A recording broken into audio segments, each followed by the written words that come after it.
Salam saudara pemirsa, sebelum saya menyampaikan firman untuk saudara-saudara sekalian, saya ingin menyampaikan sebuah lagu kiranya menjadi berkat untuk saudara-saudara sekalian.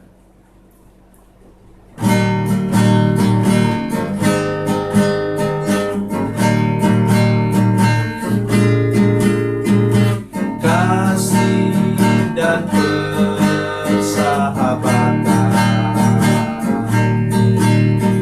dalam kasih Yesus Tuhanku, kasih yang sedia berkorban, ku bahagia memilikinya. Kasih yang tak membedakan, bebas dari iri dan dengki, jauh dari cemburu dan benci, rendah hati, tulus dan murni. Kekasih di dalam Yesus indah dan abadi.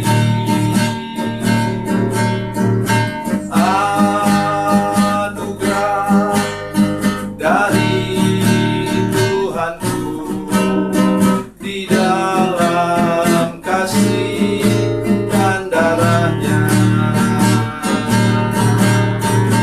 Kekasih di dalam Yesus indah dan abadi.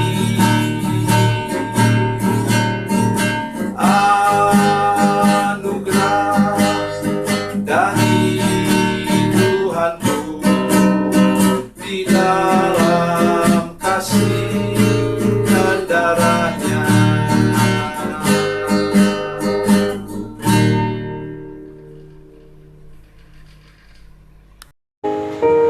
Salam saudara pemirsa, selamat berjumpa kembali dengan kami dalam program Berita Pengharapan.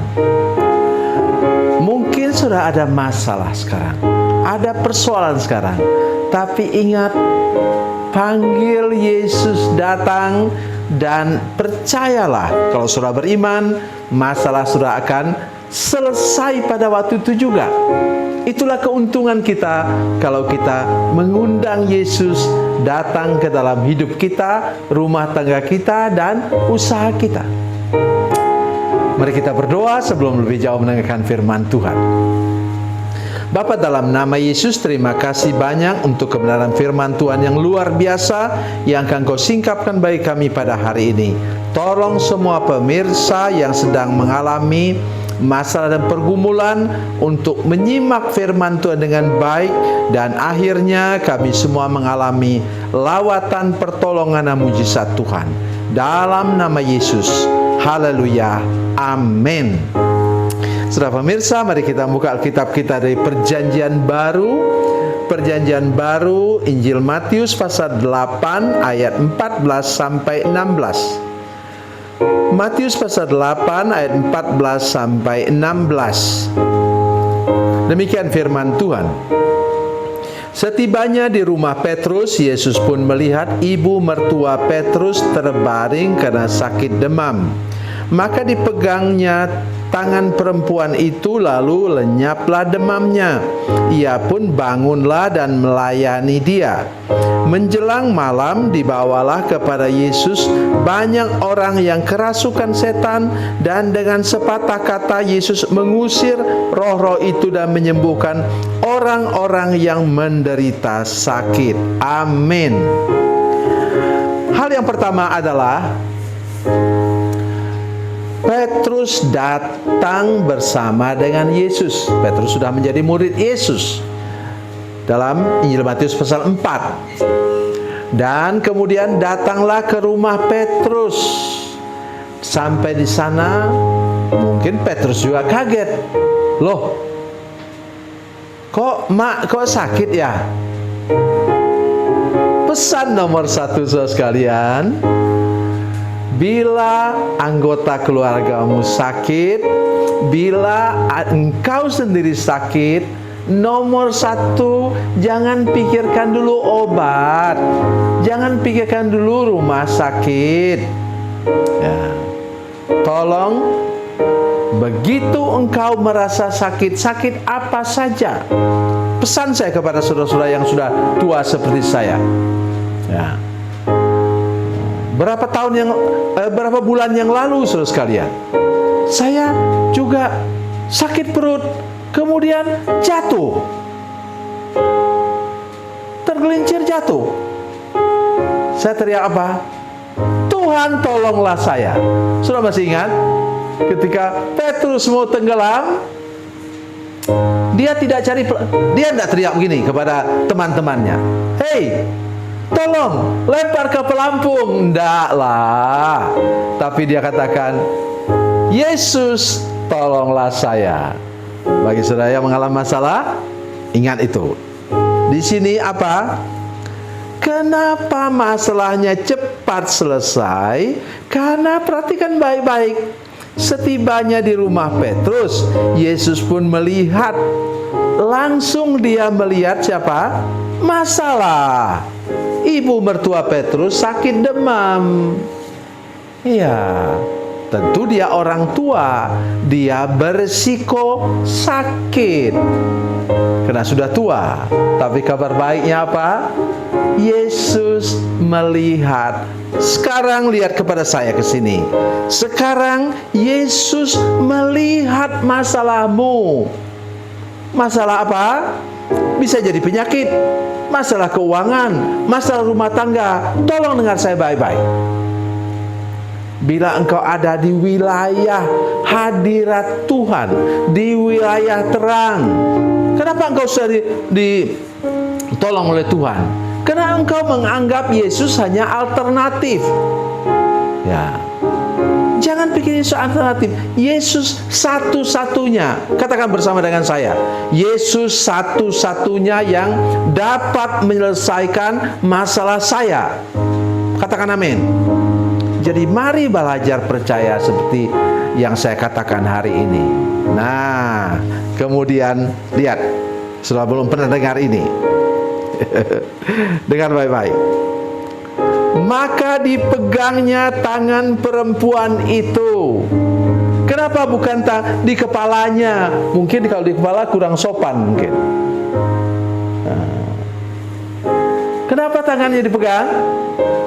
Tangan itu sebentar. Ketika sembuh, tangan itu yang masak untuk Yesus. Dengar baik apa yang saya katakan, saudara sekalian. Kalau Tuhan menyembuhkan engkau, memulihkan kehidupan ekonomimu, memulihkan rumah tanggamu, jadikan itu yang sudah dipulihkan Tuhan itu menjadi sarana prasarana untuk melayani Tuhan. Jangan berbantah lagi. Perhatikan, Yesus memegang tangan nenek ini, dan sebentar ketika sembuh, tangan itulah yang buat roti, yang buat minuman untuk Yesus dan murid-muridnya. Haleluya. Saya rindu tangan saya ini, terus sekalian, tangan saya ini masih bisa memainkan musik. Oleh karena itu saya terus melatih diri main musik sekarang. Ada sih di gereja kami pemain musik yang hebat-hebat. Satu namanya Pak Hendra Adot. Main musiknya bagus sekali, main keyboard. Satu lagi namanya Bapak Pendeta Muda Jeremy Sibi. Tetapi jangan lupa, kalau mereka berhalangan, Pak tua ini masih bisa main musik. Mengapa? Tangan saya sudah diselamatkan oleh Tuhan. Saya harus menggunakan tangan ini untuk apa? Untuk memainkan musik. Dan memang saya suka main musik sih. Ya, jadi itu sebabnya. Pesannya hari ini, jangan engkau lengah sedikit pun. Jangan beri tenggat waktu. Engkau disembuhkan, engkau dipulihkan keuanganmu, rumah tanggamu dipulihkan, gunakan itu 100% untuk pekerjaan Tuhan. Berikutnya, bila engkau sudah ditolong oleh Tuhan, maka Tuhan mau menggunakan engkau untuk menolong orang lain. Ayat 16. Mari kita baca lagi bersama-sama. Menjelang malam dibawalah kepada Yesus banyak orang yang kerasukan setan, dan dengan sepatah kata Yesus mengusir roh-roh itu dan menyembuhkan orang-orang yang menderita sakit. Tadi berapa orang disembuhkan oleh Tuhan? 1 orang disembuhkan Tuhan. Tetapi buahnya menarik orang. Tentu saudara sekalian, ini mulut ini, pakailah mulut ini jangan untuk mencaci maki orang. Pakailah mulut ini untuk bersaksi.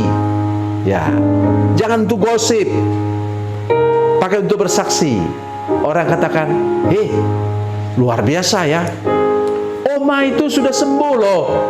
Maka datanglah orang ke situ dan orang itu ditolong oleh Tuhan. Gunakan mulut saudara sekalian. Gunakan, paling tidak kalau sudah belum bisa bersaksi, gunakan mulut untuk mengajak orang ke gereja. Nantilah untuk orang yang tidak seiman dengan kita. Tetapi bukankah di gereja saudara sekalian ada orang yang tidak pernah ke gereja? Itu sebabnya sampai saya mengarang lagu untuk pelayanan di Kalimantan. Tinggalkanlah pondok ladangmu hari Sabtu, pulanglah ke gereja, dan engkau akan mengalami lagi bersama-sama dengan Tuhan di sana sukacita, damai sejahtera, dan hidupmu dipulihkan oleh Tuhan. Tuhan Yesus memberkati, Tuhan Yesus baik. Mari kita berdoa. Bapa, dalam nama Yesus, terima kasih banyak untuk kebenaran firman Tuhan yang luar biasa hari ini. Berkati kami dengan kuasa dan mujizat Tuhan, sehingga kami hari ini benar-benar dipulihkan Tuhan, dan kami segera menjadi saksi, menjadi berkat bagi banyak orang lain untuk juga ditolong oleh Tuhan Yesus. Terima kasih Tuhan Yesus, terima kasih.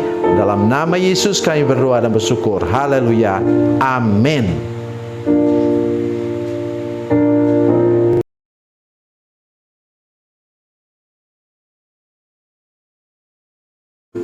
Salam saudara pemirsa, mengakhiri program ini saya mohon kepada saudara-saudara pemirsa sekalian untuk, bila saudara menyaksikan program ini melalui channel YouTube, maka tekan subscribe dan bunyikan lonceng. Dan bila saudara menyaksikan program ini melalui channel Facebook, tolong saudara-saudara sekalian tekan like dan juga komen. Dan demikian pula bila sudah menyaksikan program Makan Bergizi hari ini yang tertulis, maka tekan yang sama juga, tekan like dan tekan komen. Dan tolong saudara-saudara sekalian untuk membagikan program ini, share program ini di channel saudara-saudara sekalian, supaya lebih banyak lagi orang diberkati melalui program ini. Tuhan Yesus memberkati, Tuhan Yesus baik.